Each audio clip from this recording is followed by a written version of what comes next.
This is Agnish Bhaduri from VisitX Solutions, and welcome to the second video in the cryptocurrency series.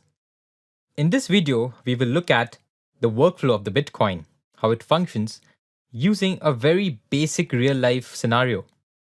So let's start by understanding the definition of a Bitcoin.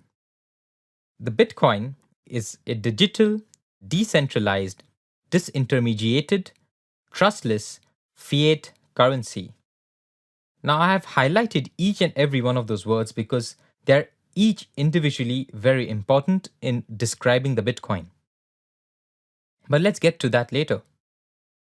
Let's take a basic scenario, a real life sample case, if you may call it. A, B, C, D, E, and F are 6 individuals, and they're friends. They hang out regularly and love going to pubs. They all believe in going Dutch with their bills. However, the pubs in their area usually refuse to make separate bills due to the extra hassle. Thus, every time the bill arrives, one person pays the entire amount and keeps the bill to figure out later what amount everyone owes him. This system worked for a while, but soon they started having conflicts. Some members disagreed with the amounts they owed each other, and other people drank more than they could afford, and thus couldn't pay up later. This was an issue. So, A suggested that they keep a common record in a notebook. They created accounts and a common ledger in a notebook and updated it after every session. They used to keep this notebook in a place accessible to everyone. But one day, A realized that some of the numbers didn't match up and some values have been altered. This meant that they couldn't trust each other anymore, and he realized that having a common book simply wasn't enough. He thought about it a lot and came up with a brainwave. So next day, he called for a meeting with all the friends to introduce the new system. He said, "Hi guys, I've come up with a fail-proof method to ensure that we all manage this issue," he says, and hands everyone a notebook. "We will all keep a record of every bill and who owes whom how much. This way, we will all know how much you have in your account, whether you really owe someone that money, etc. Next time, for example, if C owes F a cumulative amount for the past 2 times we went out, we'll check out our entries to see if this is right. And while doing this, we will add up every value and calculate the remaining balance, but we shall not store it. If more than 51%, that is a majority of us, agree that the proposed transaction is valid, we shall approve of it and update our books with a permanent marker and validate this with our signatures. This will ensure that no entry is erased and every entry is validated. An entry's effect can only be reversed by proposing a new transaction to all of us.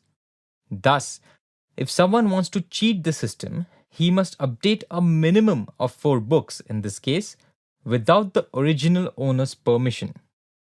The effort and cost required to do this itself will negate any benefits he hopes to make.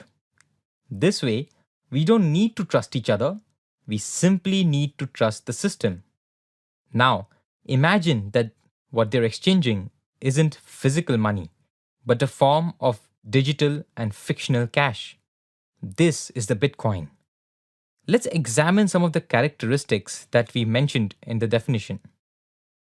The first is that it is a digital currency. Bitcoins have no physical form.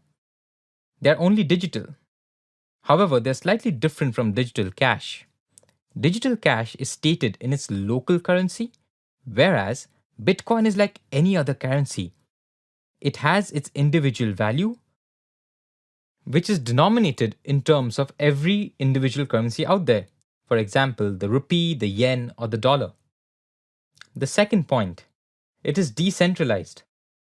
Notice how our group in the example shifted from maintaining a common record to maintaining individual records. This is what we call a decentralized database system. Third, it was disintermediated. which meant that there was no one central person who used to oversee the approval of transactions. Everyone in the group gets involved in this approval process, and a minimum consensus of 51% is needed to approve a transaction. Fourth, the system is trustless and anonymous. No friend in that group needed to trust each other to participate. They simply needed to trust the system. Now, the Bitcoin network, unlike our example, don't have public identities. Everyone's identities are hidden, and their identities appear as random alphanumeric codes. This is achieved by a process called the hash cryptography, which we will look at into detail in a different video. Fifth, the system is immutable, which means no previous transaction can be edited. To reverse the effect of a previous transaction, an entire new transaction must be proposed to the system. Fiat. Just like most free market currencies today, Bitcoin is a fiat currency. This means that it is not backed in value by a tangible good, but an intangible good, that is trust. It has value simply because the member of the group believe it has value. They believe that everyone participating in the network will accept the value of this Bitcoin and use it as a legal tender, just like any currency. Except in a currency, the intangible good involved is the trust of the government that issues it. 7. It's cheaper. Since there is no middleman in this picture, and the friends are just using their own currency, they can exchange money at a minimum cost without paying an intermediary. It is also more secure. In our examples, the friends use signatures to identify themselves with the proposed transaction.